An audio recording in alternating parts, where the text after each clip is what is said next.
Marvel's The Punisher is the fifth, no wait, it's the, hold up, Daredevil, Jessica Jones, Iron Fist, Defenders. It's the seventh series in the Marvel Netflix series of Marvel shows. Once again stars Jon Bernthal reprising his role as the Punisher. The last time we saw the Punisher was in Daredevil Season 2, but now the Punisher gets his whole series, 13 episodes to work with. Once again brings back Karen Page. Some other characters that you've seen before are back in the show as well. The Punisher series takes place a few months after what happened at the end of Daredevil. Apparently at the end of Daredevil Season 2, Frank Castle, aka the Punisher, goes out and he continues to try to punish the people who apparently were behind his wife and his children's murders. Fast forward a few months later and he's done. He's retired, he's quit being the Punisher, and he's trying to live a quiet life, and then he gets swept up into a bigger conspiracy. There are other people involved, there are things he didn't know about, and he has to team up with this hacker named Micro to try to get to the truth. The series does not work if Jon Bernthal does not sell you on being a badass Punisher. Luckily, I thought he was pretty badass in Daredevil Season 2. He was one of the best aspects of that season, so I was really looking forward to seeing him having his own series. My God, I don't use this word that much, but what I can say is that Jon Bernthal in the series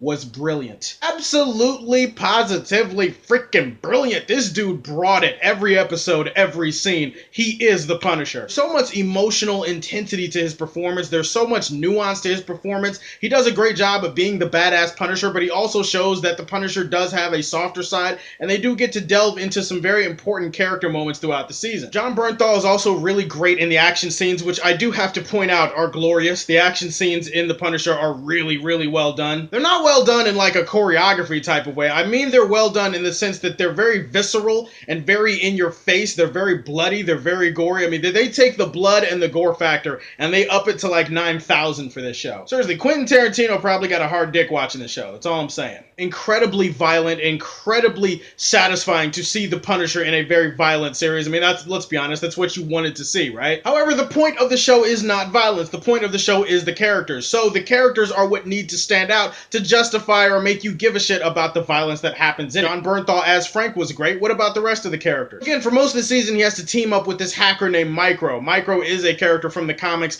and Micro and him kind of have an uneasy partnership. Micro had to fake his death to escape from the same people that wanted to kill Frank, and so they kind of have to team up to discover the evidence that is going to exonerate him and reunite him with his family. I'm not going to be able to remember most of the names of the people in the show besides Jon Bernthal, part of it because, you know, I did meet Jon Bernthal at Comic-Con, but I can say the actor who played Micro did a very good job. He's very even-keeled, but at the same time, there's a certain desperation to his character that you really appreciate. The guy basically had to give up his entire family, and he had to turn his back on them for over a year because he was being hunted by the same people who were hunting Frank, and so he had to do it for them, he had to do it for himself. He definitely is walking a tightrope on the emotional scale for the entire season. I do like the relationship and the bond and the loyalty that springs up between him and Frank. I mean, they are two completely different people, but there is joy in seeing two different people unite for a common cause and then walk away from the situation with a touch more of respect for each other. I gotta love that. Other standouts, there's this woman who plays this Homeland Security agent.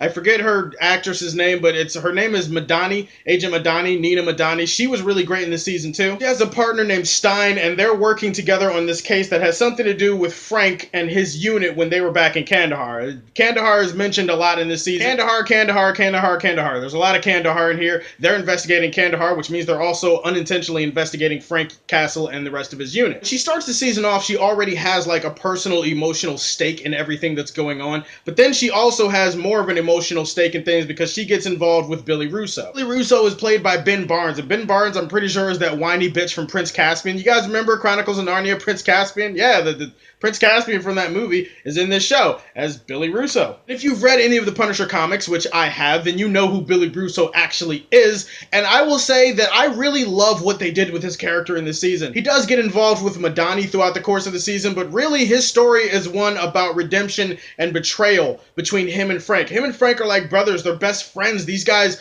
served together, these guys were closer than blood. Due to some events that happened, he ends up betraying Frank, and the season really becomes about a conflict and a confrontation between these two men. From what I remember in the comics, Billy Russo was like a pretty boy mobster who became one of Punisher's biggest enemies named Jigsaw. In this one, he's kind of a pretty boy soldier. Like, he's trained with Frank, he knows Frank. It's kind of a more personal touch to their relationship. It's fleshed out a lot better, and I actually like that aspect of the show. So it was not just a great character for the show, he was a great villain, and the way they left things off, which I feel like I shouldn't spoil, but I'm going to spoil it. Bottom line is Frank and Billy at the end of the season, they have a big confrontation, a big fight. They both beat the ever-living shit out of each other, or they're getting stabbed. I mean, Frank got shot at least 10 times in the season. I'm pretty sure he's the white boy version of 50 Cent. Frank eventually overpowers him, and then he just starts bashing his face into a mirror because he's like, when you see your ugly, mangled face, I want you to remember what you did. How does it look? Boom, boom, and then he just starts beating the shit out of you. You guys remember that scene from Family Guy where Peter takes the girl who was bullying Meg in high school and he just like slams her face into a fire extinguisher glass over and over again? It was pretty much just like that, except way worse. I mean, I kind of got uncomfortable watching this, I'm not gonna lie. A face full of glass, it's all mangled and cut up and bloody and bruised, and it's just completely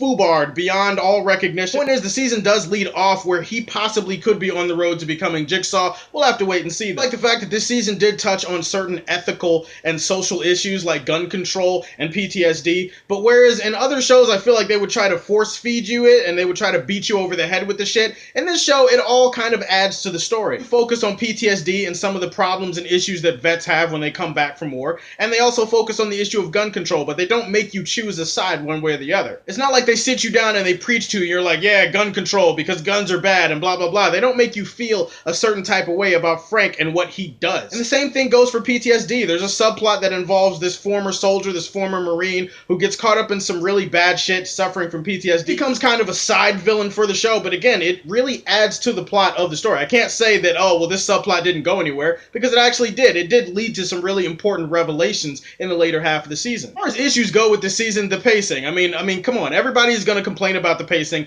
All of Marvel's Netflix shows have the same type of issue. They have some slow parts. There's some slow burn here. Don't get me wrong, when the action happens, it's glorious and it's bloody and it's awesome, but the point of the show is not the action, like I said, it's the characters. So there are definitely entire episodes where Frank is working with Micro or talking with Micro and he's not shooting people, or where he has to check on Micro's family. He develops a relationship with Micro's wife and her 2 children. So the pacing does become an issue. The show does slow down at a certain point. Every show on Marvel's Netflix has this issue. I feel like Daredevil does the best job at working around it, but the bottom line is pacing is an issue, once again, for a Marvel Netflix show. The problem is there's this other villain that pops up in the show, and okay, I can't remember his name either, but he was Ryan Chappelle off of 24. If you've seen 24, then you know who the hell Ryan Chappelle is. I felt like he was a really uninteresting villain, though. Like, I feel like he didn't really add anything to the show whatsoever. He's kind of cliched, he's kind of one-dimensional, he's kind of a corporate bastard who takes the credit for shit that he doesn't really do. Honestly, every time he was on screen, he felt really boring to me, and I just wanted to get back to the conflict between Billy Russo and Frank, which I feel is the biggest point of the season. That's the heart of The Punisher, is friends turned enemies, and the whole Billy Russo and Frank Castle confrontation. That's what I care about. I don't really care about this douchebag who's kind of like one of those behind the shadows, behind the scenes type of villains. Not to mention, in one of his last episodes toward the end of the season, he turns into a complete cartoon character. Like, he just kind of goes crazy and starts doing and saying things, and some of his dialogue is delivered in really terrible ways. There's an interrogation scene later on in the season where this dude is just apeshit. He just goes out of his mind, and I'm just like,